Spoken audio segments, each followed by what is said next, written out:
Debate లో join అయ్యారు పాదయాత్ర Venkateswara Reddy YCP నేత. నమస్కారం అండి. నమస్తే అమ్మా. రైట్ అండి, మీ నుంచి మొదలు పెడదాం. ముందుగా ఇక వైసీపీకి వరుస షాకుల మీద షాకులు తగులుతున్నాయి. ఇక ఇప్పటికే ప్రతిపక్ష హోదా కోసం వైసీపీ ఓవైపు పోరాడుతూ ఉంటే మండలిలో అయినా బలంగా ఉన్నామనుకున్న వైసీపీకి వరుసగా మరి రాజశేఖర్ తో 5గురు రాజీనామా చేశారు. అంటే ఏ విధంగా చూసుకోవాలంటారు? ఇదే బాటలో మరికొంతమంది కూడా ఉన్నారని చెప్పేసి కూడా చెప్తూ ఉన్నారు. దీనికి సంబంధించి మీ వర్షన్ ఏంటి, మీరేం చెప్తారు? జగన్మోహన్ రెడ్డి గారు నాయకత్వంలో వైఎస్ఆర్సీపీ పార్టీ కార్యకర్తలు, ఓటర్లు, ప్రజలే బలంగా మేము పనిచేస్తున్నాం. ఇక్కడ ఆయారాం గయారాం గాళ్ళు కానీ వచ్చిపోయే వాళ్ళు కానీ మాకు ఎటువంటి వాళ్ళ వల్ల మాకు ఎటువంటి ఉపయోగము లేదు. ఇక ఎమ్మెల్సీ రాజశేఖర్ గారు ఎప్పటి నుంచో అక్కడ మేము ఆల్రెడీ 19లో వేరే వాళ్ళకి సీట్ ఇవ్వడం జరిగింది. ఇచ్చిన మాట ప్రకారం మేము ఆయనకి ఎమ్మెల్సీ ఇవ్వడం జరిగింది. ఇక్కడ పోయిన వాళ్ళందరూ ఇవాళ ఎమ్మెల్సీలు ఇస్తామని ఆశ పెట్టి తీసుకెళ్లి ఆల్రెడీ మోపిదేవి వెంకటరమణ కావచ్చు, జంగా కృష్ణమూర్తి కావచ్చు, ఈయన ఇప్పుడు వెళ్ళే మర్రి రాజశేఖర్ కావచ్చు, ఈ వీళ్ళందరికీ ఆల్రెడీ కూటమి ప్రభుత్వం మొండి చేయి చూపించింది. క్లియర్ గా నేను ఒక మాట చెప్తున్నాను. ఆల్రెడీ టీడీపీ పార్టీకి 164 సీట్లు బలం ఉందని చెప్పి, అదే కూటమి ప్రభుత్వానికి 164 సీట్లు బలం ఉందని చెప్పి రాష్ట్రం మొత్తం మాకే ప్రజలు ఓట్లు వేశారని చెప్పి రాష్ట్రం మొత్తం మాకు క్యాడర్ ఉంది, బలమైన క్యాడర్ ఉంది అని చెప్పిన వీళ్ళు ఈరోజు పొరుగు పార్టీ వాళ్ళని తీసుకుంటున్నారు అంటేనే వీళ్ళ డొల్లతనం బయటపడుతుంది. ఉన్నవాళ్లే సాక్షాత్ మంత్రులు, ఎమ్మెల్యేలు, ఎమ్మెల్సీలు చట్టసభల్లో మేము ఇంతవరకు ₹1 పని చేయలేకపోయాం, మాకు ఇంతవరకు ఒక్క మేలు జరగలేదు, ప్రజలు మమ్మల్ని నిలదీస్తున్నారని చెప్పేసి సాక్షాత్ మంత్రులే శాసనసభల్లో, శాసన మండలిలో వాపోతున్నారు. వాళ్ళకి సమాధానం చెప్పలేక వీళ్ళని ఇలాంటి వాళ్ళని తీసుకొని ఏం మెసేజ్ ఇద్దామని ప్రజలకు మీకు ఓట్లు వేసింది పక్క పార్టీల్ని నాశనం చేద్దాం, వాళ్ళ మీద కేసులు పెడదాం, వాళ్ళని లాక్కుందాం, బెదిరించి పరిపాలన చేద్దామని మీరు అనుకుంటున్నారా? ప్రజలకి మేలు చేద్దామని మీరు అధికారంలోకి వచ్చి 9 నెలల కాలంలో మీ మంత్రులు, మీ ఎమ్మెల్యేలు, మీ కూటమి ప్రభుత్వంలో ఉన్న వాళ్ళే మేము మేలు చేయలేకపోతున్నాం, మాకు రూపాయి నిధులు లేవు, మమ్మల్ని పట్టించుకోవట్లేదు అని చెప్తున్నారు. ఒక పక్క వర్మని తీసుకోండి, వర్మకి న్యాయం చేయలేదు. మరి జీవి రమణారెడ్డి అతను రాజీనామా చేశాడు. ఇక్కడ అనేక మంది కార్యకర్తలు మీ పార్టీ నుంచి న్యాయం జరగలేదని వెళ్ళిపోతుంటే ఇలాంటి వాళ్ళని తీసుకొని మీరేం చేద్దామని? ఓకే, అంటే 58 మంది సభ్యులు ఉన్న శాసన మండలిలో వైసీపీకి మొత్తం 39 మంది ఉన్నప్పటికీ ఇప్పుడు బలం ఉండేది, కానీ ఇప్పుడు తగ్గుతూ వస్తుంది. అంటే ఏ విధంగా చూసుకోవాలంటారు? ఇప్పటి వరకు 5గురు ఎమ్మెల్సీలు అయితే గుడ్ బై చెప్పారు, మరికొందరు కూడా రాజీనామాకు లైన్ లో ఉన్నారు అని చెప్పేసి చెప్తూ ఉన్నారు. వారిని టీడీపీ ఆహ్వానిస్తుందా? ఇప్పుడు ఏదో ఆశపడుతున్నారు. చంద్రబాబు నాయుడు గారి నైజం వీళ్ళకి తెలియకపోవచ్చు. చంద్రబాబు నాయుడు గారు మీరు వర్మకే వెన్నుపోటు పొడిచారు. వాళ్ళ పార్టీలో వాళ్ళ మాజీ ఎమ్మెల్యేకి గెలిచేదాకా ఒక మాట, గెలిచిన తర్వాత ఒక మాట అని చెప్పేసి ఆయనే చెప్తున్నాడు.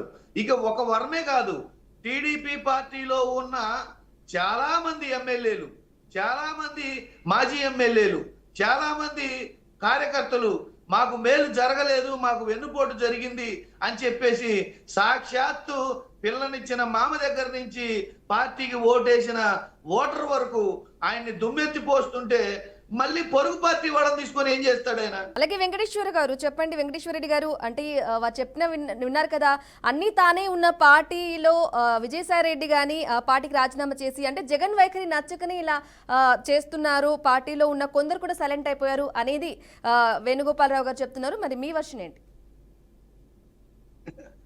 సోదరులు వేణుగోపాలరావు గారు చెప్పిన భారత రాజ్యాంగం, అంబేద్కర్ రాజ్యాంగం అని పెద్ద పెద్ద మాటలు మాట్లాడుతుంటే మాకు నవ్వు వస్తుంది. ఒక పక్క వాళ్ళ లోకేష్ బాబు గారు, నేను ఒక ఎర్రి బుక్ రాశాను, ఎర్రి బుక్ రాజ్యాంగం ఖచ్చితంగా అమలు జరుపుతాను, మేము ఎర్రి బుక్ రాజ్యాంగాన్ని ఫాలో అవుతాము, ఎర్రి బుక్ రాజ్యాంగం ద్వారానే మేము ఈ అరెస్టులు చేస్తాము, ఎర్రి బుక్ ద్వారానే ఈ అక్రమ కేసులు పెడతాము అని చెప్తున్నారు. ఇక అక్రమ కేసులు పోషాని కృష్ణమురళి గారి గురించి, వల్లభనేని వంశీ గారి గురించి ఆయన చెప్తున్నారు. అన్నా ఈ సందర్భంగా మీకు సూటి ప్రశ్న అన్న, ఈ వాళ్ళ మీద వల్లభనేని వంశీ గారి మీద వచ్చిన ఆరోపణలేంటి, పెట్టిన కేసులేంటి, సెక్షన్లేంటి? పోసాని కృష్ణమురళి గారి మీద వచ్చిన ఆరోపణలేంటి, పెట్టిన కేసులేంటి, సెక్షన్లేంటి? వచ్చిన ఆరోపణలు ఒకటైతే, పెట్టిన కేసులు ఒకటైతే, అమలు జరిపే సెక్షన్లు ఒకటైతే, వీటన్నిటిని కోర్టు జడ్జి గారు ప్రశ్నిస్తే ప్రభుత్వం తరపున ఉన్న పీపీలు సమాధానం చెప్పలేక నోరు మూసుకొని ఉంటే, మీరు దీన్ని ఎరిబుక్ రాజ్యాంగం అందామా, అంబేద్కర్ గారు రచించిన భారత రాజ్యాంగం అందామా? మీ విజ్ఞతకై వదిలేస్తున్నాను. ఇక మేమేమంటామంటే, కేసుల విషయం వస్తే మీరు ఎవరైనా నేరస్తులుంటే, ఎవరైనా తప్పు చేసిన వాళ్ళు ఉంటే వాళ్ళ మీద కేసులు పెట్టుకోండి. ఆ కేసులు ఏం పెట్టాలి? మీరు కేసులు పెట్టాల్సిన పద్ధతి ఏంటి? ఏ నేరమైతే వాళ్ళు చేశారో ఆ నేరానికి సంబంధించిన చట్టం ఏమి చెబుతుందో, ఏ విధమైన కేసులు పెట్టాలో, ఏ విధమైన సెక్షన్లు ఉండాలో, ఏ విధంగా వాళ్ళని చట్టపరంగా చర్యలు తీసుకోవాలో ఆ విధంగా తీసుకుంటే ఇక్కడ ఎవ్వరూ అబ్జెక్షన్ చెప్పేవాళ్ళు లేరు. మీరు చేస్తున్న అరెస్టుల విధానం కావచ్చు, మీరు పెడుతున్న కేసుల సెక్షన్లు కావచ్చు, ఇవన్నీ మేము చెప్పడం కాదన్నా, కోర్టులే చెప్తున్నాయి, కోర్టులే మిమ్మల్ని ప్రశ్నిస్తున్నాయి. అందుకే మీరు కట్టే కేసులు కూడా కోర్టులో నిలబడే పరిస్థితి లేకుండా పోయింది. ఇంకొక విషయం ఏంటంటే, ఇక అభివృద్ధి గురించి, సంక్షేమం గురించి, సంపద గురించి గోపాలరావు గారు మాట్లాడుతున్నారు. దాన్ని చూసి ఆశ్చర్యపదం. ఏది సంపద సృష్టించడం అన్నా, మెడికల్ కాలేజీలు అమ్మేయడమా, ఆర్టీసీ ఆస్తులు వేలం వేయడమా, స్టీల్ ప్లాంట్ అమ్మేయడమా?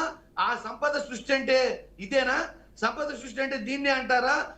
ప్రైవేట్ స్కూళ్ళకి వత్తాసు పలుకుతూ ప్రభుత్వ పాఠశాలల గ్రామాల నుంచి దూరం చేసి ప్రభుత్వ పాఠశాలలే లేకుండా చేయటమా?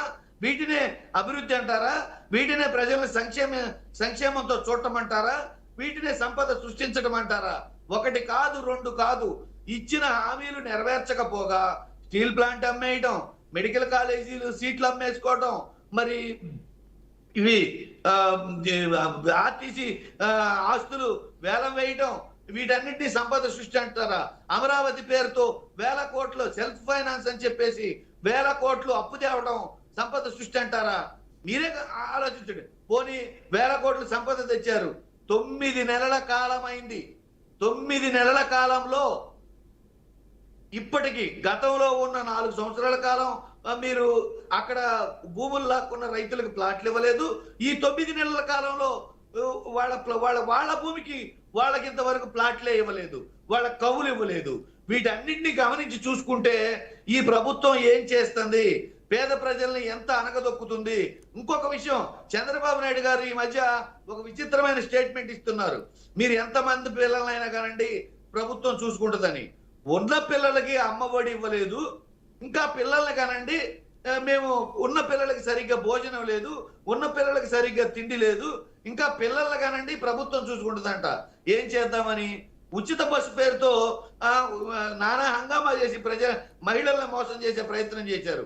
ఈ రోజు ఆ మహిళలే రోడ్డెక్కి చంద్రబాబు నాయుడు గారు ఇచ్చిన స్టేట్మెంట్లని వీడియోలు చూపిస్తూ, సెల్ ఫోన్ లో వీడియోలు చూపిస్తూ రాష్ట్రం మొత్తం మహిళలు ఎలా గగ్గోలు పెడుతున్నారో చూడండి. నెల 1500 ఇస్తామన్న మహిళల పరిస్థితి ఏంటి? మరి వీటన్నిటిని చూసుకుంటే మీరు చేసే పనులేంటి, మీరు చేస్తున్న వాగ్దానాలేంటి, మీరు ప్రవర్తిస్తున్న తీరేంటి ప్రజలు గమనిస్తున్నారు. ఇక నాయకులు పోయే సంగతి చెప్తున్నారు.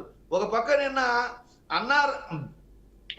అన్నాబత్తుని శివప్రసాద్ ఇంటికి మ్యారేజ్ ఫంక్షన్కి వెళ్తే అక్కడ మంత్రి, ఎమ్మెల్సీ వాళ్ళ ప్రభుత్వం వాళ్ళ అధికారంలో ఉండగా జగన్మోహన్ రెడ్డి గారి కోసం పేద ప్రజలు ఎట్లా ఆయన ఆరాధించి ఎట్లా వస్తున్నారో, ఆయన ఎక్కడికి వెళ్ళినా ప్రజలు ఆయన కోసం ఎలా ఎదురు చూస్తున్నారో మీరు గమనిస్తే తెలుస్తుంది. ఇక ఈ ప్రభుత్వం ప్రవర్తిస్తున్న తీరు, ముఖ్యంగా ఈ తీరు చూస్తే వాళ్ళకి అర్థమైంది, మళ్ళీ ప్రజలు మనల్ని వెన్నుకోరు, మోసం చేశారు. కాబట్టి ఇప్పుడు ఈ కాలంలోనే అన్ని సర్దుకుందాం, అన్ని జాగ్రత్త పడదాం, వీలైనంత వరకు దోచుకుందాం, వీలైనంత వరకు దాచుకుందాం అనే తీరులో ఈ ప్రభుత్వం పనిచేస్తుంది. ఎందుకంటే మళ్ళీ మనం రాం కాబట్టి, ఎన్నికలు వస్తే ప్రజలు మనకు బుద్ధి చెప్తారు కాబట్టి మనం ఇంతకంటే మనకు అవకాశం ఉండదు కాబట్టి ఈ ఈ ఇందుట్లోనే సర్దేసుకుందామన్న తీరుతోటి వాళ్ళు ప్రవర్తిస్తున్నారు. ఇక నాయకులు రాజీనామా చేసి వెళ్ళడం అంటే బెదిరించడం వల్ల, ప్రలోభ పెట్టడం వల్ల మనం చూసాం.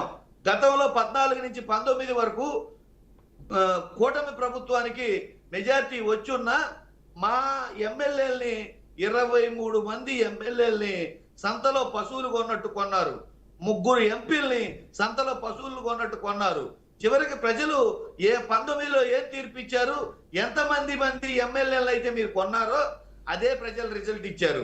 ఎంతమంది ఎంపీలు అయితే మీరు తీసుకున్నారో అదే ప్రజలు మీకు రిజల్ట్ ఇచ్చారు.